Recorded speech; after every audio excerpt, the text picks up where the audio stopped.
ஆமா நீ யாரு? நான் டீ வியாபாரினே. நல்ல டீ கொண்டாந்துருக்கேன். எல்லாரும் ஆளுக்கு ஒரு டீ வாங்கி சாப்பிட்டு விளையாண்டீங்கன்னா ஆட்டம் சுறுசுறுப்பா இருக்கும்ல.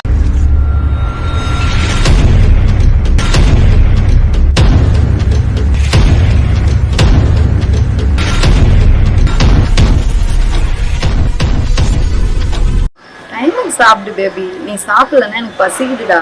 நான் செத்து போயிட்டா என்னடா பண்ணுவ? இடம்லாம் பார்த்தாச்சு செல்லம். நீ செத்த உடனே வேலையை ஆரம்பிச்சிட வேண்டியதுதான். கூட 100 வருஷம் வாழணும்டா. நம்மளுக்கு குழந்தை பிறந்தா அது செகண்ட் பேபி தான். ஏன்னா நீ தான் எனக்கு ஃபர்ஸ்ட் பேபி. வெக்கம் கட்டுவீங்களா? இதுக்கு எதுக்குடா வெள்ளையங்கிலி மாலை? அங்கிள்னா சொல்லக்கூடாது. அவர் தான் உனக்கு புதுசா கிடைச்சிருக்க அப்பா. என் பர்த்டே கேட்டா எந்த கிஃப்ட் கொடுக்கல? ஒரு நிமிஷம். இந்த உலகத்திலேயே ரொம்ப அழகான ஒரு கிஃப்ட் கொண்டு வந்திருக்கேன்.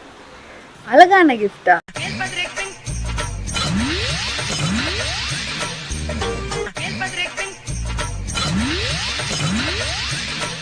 பேருக்கும் ஊம்ப கொடுக்குறேன். நல்லா ஊம்புங்க வாங்க.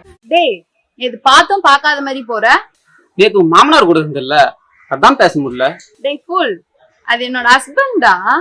அண்டங்காக்கா கொண்டக்காரி, நான் பாட்டு எழுதுவேன் மாதிரி கவிதை, கை தட்டுங்க. என்ன ஃபீல் ஆகுற? நான் சின்ன வயசுல சாப்பிடலன்னா எங்க அம்மா அந்த நிலாவை காட்டி சாப்பாடு ஊட்டுவாங்க. இப்போ எனக்கு அந்த நிலாவே சாப்பாடு ஊட்டு. நான் ஒரு கேள்வி கேட்கறேன்டா.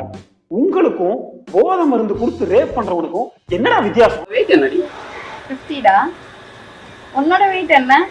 என்னது 120. 120யா? பார்த்தா அப்படி தெரியலையே. என் மாசுக்குள்ள நீ இருக்கல்ல, அதான் 120. உட்காந்துட்டு திமிரா உட்காந்துட்டு பேசிட்டு கூடாது. ஆளுக்கு பெரிய நீங்க தான் பெரிய ஆரிங்க இருக்கிற பிறக்கும் போதே 6-7 மூளை வச்சு உங்களுக்கு படைச்ச மாதிரியும் நாங்கெல்லாம் களிமண் நம்ம வச்சிருக்கிற மாதிரி மண்டைக்குள்ள ஒழுங்கா இருக்கணும். சும்மா இங்க தேவையில்லாத வேலையெல்லாம் பேசிட்டு கூடாது. சும்மா அங்க வந்துட்டு பேசுறது அவன் வந்து யோசிச்சு ஏமாந்துட்டீங்களா? அடே பேயில போமா. இல்லை இல்ல நீ ஒரு ஆர்டிஸ்ட்னு நீ காமிச்சிட்ட எனக்கு. காமிச்சிட்டா அடி.